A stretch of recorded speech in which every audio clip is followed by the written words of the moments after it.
నమస్తే, welcome to burning topic. Pakistan మ్యాప్లో మరో చీలిక రాబోతోందా?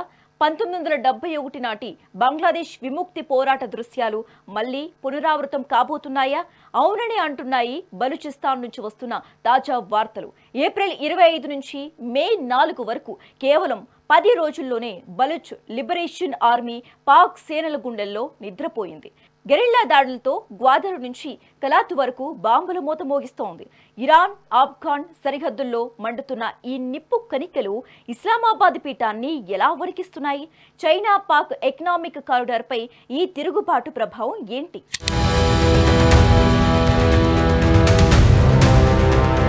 పాకిస్తాన్ పటంలో అతిపెద్ద రాష్ట్రం ఇప్పుడు రావణ కాష్టమై రగులుతోంది.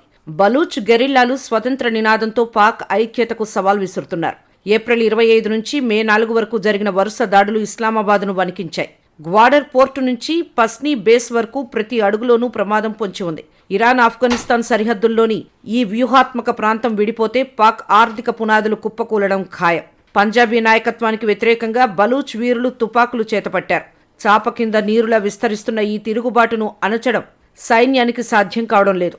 6 నెలలు సాము చేసి మూలకున్న ముసలమ్మను కొట్టినట్లు ఉంది పాక్ సైన్య పరిస్థితి. సైనిక బలంతో గొంతు నొక్కాలని చూస్తున్న కొద్దీ తిరుగుబాటు మరింత పెగులుతోంది.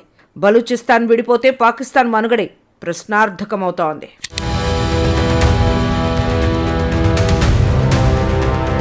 బలూచ్ లిబరేషన్ ఆర్మీ ఆధ్వర్యంలో జరిగిన దాడులు పాక్ సైన్యాన్ని కోలుకోలేని దెబ్బతీశాయి.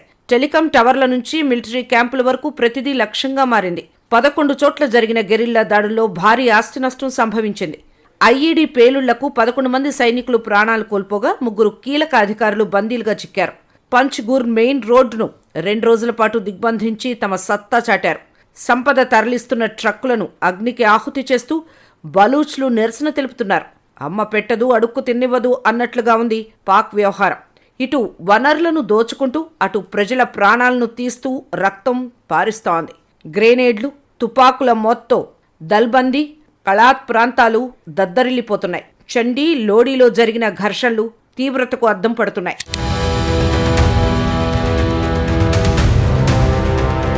ఈ సుదీర్ఘ పోరాటంలో బలూచ్ వైపు 3 వీరులు ప్రాణత్యాగం చేశారు. తమ గడ్డ కోసం తూటాలకు ఎదురొడ్డి నిలిచారు. వారిని అమరులుగా ప్రకటిస్తూ బలూచ్ ఉద్యమం మరింత ఉగ్రరూపం దాల్చింది. ఈ 3 ప్రాణం వేలాది మంది యువకులను గెరిల్లాలుగా మారుస్తోంది. పాక్ సైన్యం వారిని ఉగ్రవాదులుగా ముద్రవేయాలని చూస్తోంది. కానీ స్థానిక ప్రజల దృష్టిలో వారు తమ నేల విముక్తి కోసం పోరాడే యోధులు. నిప్పు ముట్టనిదే పొగరాదు అన్నట్లుగా ఏళ్ల తరబడి జరిగిన అన్యాయమే నేడు ఆయుధమైంది. ఆ 3 త్యాగం బలూచ్ స్వతంత్ర కాంక్షకు ఆజ్యంగా మారింది. పాకిస్తాన్ సైనిక ప్రతిఘటన ముందు మరిన్ని ప్రాణాలను బలి తీసుకునేలా ఉంది. మరణం కంటే బానిసత్వం ఘోరమని వారు భావిస్తున్నారు.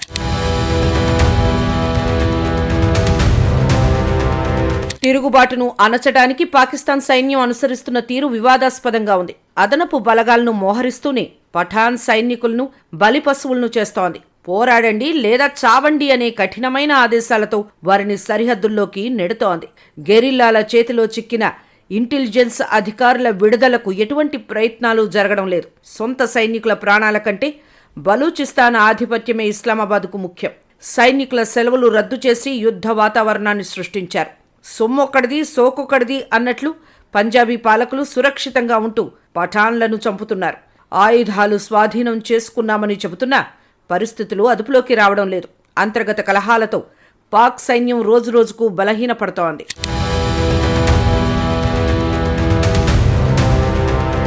బలూచిస్తాన్లో అణచివేత పేరిట పాక్ సైన్యం ఘోరాలకు పాల్పడుతోంది. అమాయక యువకులు, వృద్ధులు, చివరకు చిన్న పిల్లలను కూడా కిడ్నాప్ చేస్తున్నారు. సుమారు 5 నుంచి 6 వేల మంది బలూచ్ ప్రజలను పాక్ సైన్యం అంతం చేసిందని ఆరోపణలు ఉన్నాయి. బలవంతపు అదృశ్యాలు ఆ ప్రాంతంలో సర్వసాధారణంగా మారిపోయాయి. తమ హక్కుల గురించి అడిగితే తుపాకీ గుళ్లే సమాధానంగా వస్తున్నాయి. గాలింపు చర్యల పేరుతో ఊళ్లకు ఊళ్లు ఖాళీ చేయిస్తున్నారు. రక్షణ కల్పించాల్సిన సైన్యమే ప్రాణాలు తీస్తోంది. అంతర్జాతీయ సంస్థలు ఎన్ని మొత్తుకుంటున్నా పాక్ ప్రభుత్వం వినడం లేదు. ప్రతినిరోధక దాడి వెనక ఎన్నో ఏళ్ల రోదన దాగి ఉంది.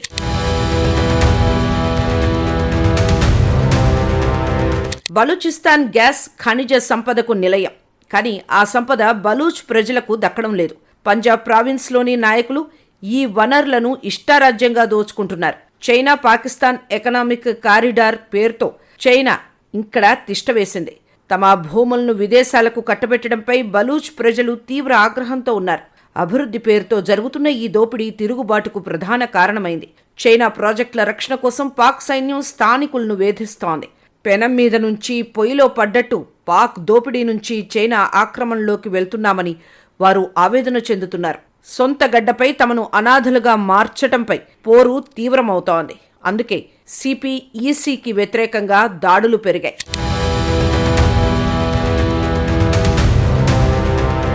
సైనిక బలంతో తిరుగుబాటును అణిచివేయటం అసాధ్యమని చరిత్ర చెబుతోంది.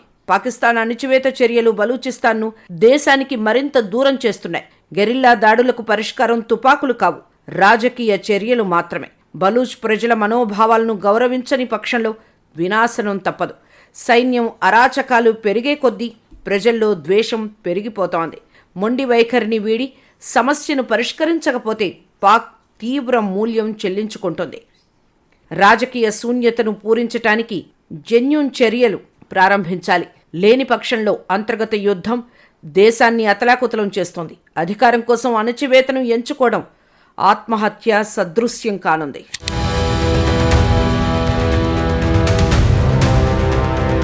నేటి బలూచిస్తాన్ పరిస్థితులు 1971 నాటి తూర్పు పాకిస్తాన్ను గుర్తుకు తెస్తున్నాయి.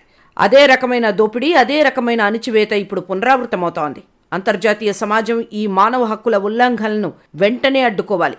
లేకపోతే పాకిస్తాన్ పటంలో బలూచిస్తాన్ కనుమరుగై కొత్త దేశం ఆవిర్భవిస్తోంది. కాలం గడిచే కొద్దీ విడిపోయే వేగం పెరుగుతుందే తప్ప తగ్గదు.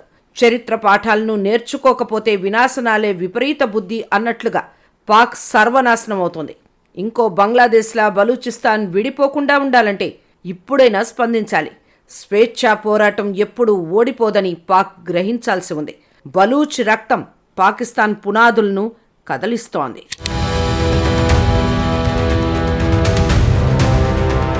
పాకిస్తాన్కు చరిత్ర ఒక పాఠాన్ని నేర్పింది. నాడు తూర్పు పాకిస్తాన్ను అణచివేయాలని చూసిన దేశాన్ని పోగొట్టుకుంది. నేడు బలూచిస్తాన్లోనూ అదే తప్పు చేస్తోంది. తుపాకీ గుళ్లతో గొంతు నొక్కడం కంటే రాజకీయ సంభాషణల ద్వారా బలూచ్ ప్రజల నమ్మకాన్ని గెలవడం ఇస్లామాబాద్కు ఉన్న ఏకైక మార్గం. ప్రపంచ పటంలో పాకిస్తాన్ సరిహద్దులు మరోసారి మారడం తథ్యం.